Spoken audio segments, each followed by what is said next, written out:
Every village has its legends whispered in hushed tones by old folks sitting near the fire. But in this particular village, there was one rule everyone followed without question. Never answer the knocking after 3 a.m. The legend went back generations.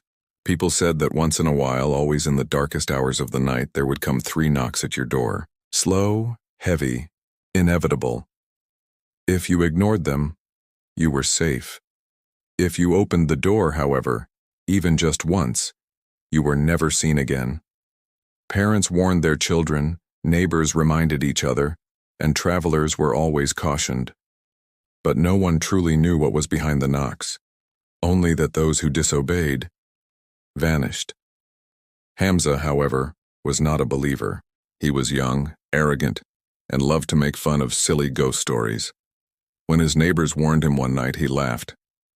"I've lived here 20 years, and I've never heard these mysterious knocks. It's just a tale to scare children." That night, Hamza went to bed smirking. The village outside was silent, the kind of silence so thick you could almost hear your own heartbeat. At exactly 3:12 a.m. it came. Knock. A pause. Knock. The sound echoed heavy and deliberate. Knock. Hamza sat up in bed, his smirk gone. His eyes darted to the door. "Probably the wind," he whispered, but his voice trembled. The knocks came again, louder this time.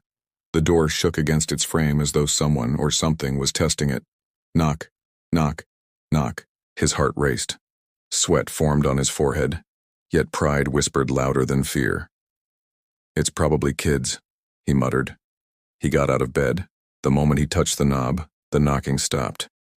The silence that followed was worse than the noise. It pressed against him, suffocating. He could hear nothing, not the wind, not the creak of the house, not even his own breath.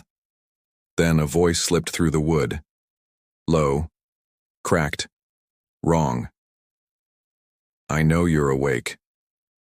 Hamza froze. The voice wasn't angry, it was hungry. He glanced at the peephole, forcing himself to look. Nothing.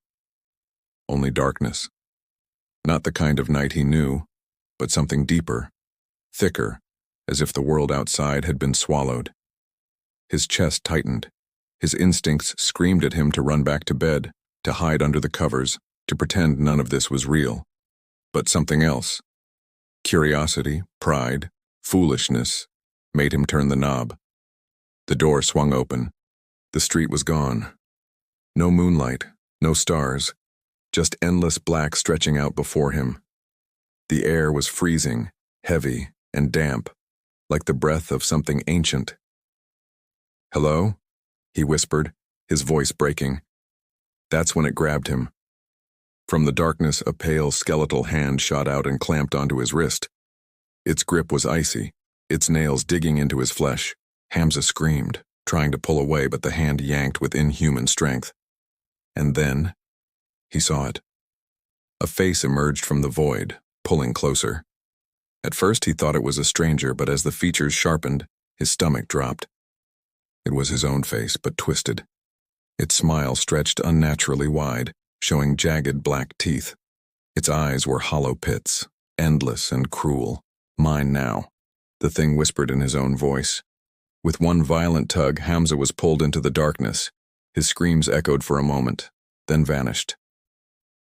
The door slammed shut behind him. Morning came. Neighbors found Hamza's door wide open, his house eerily quiet.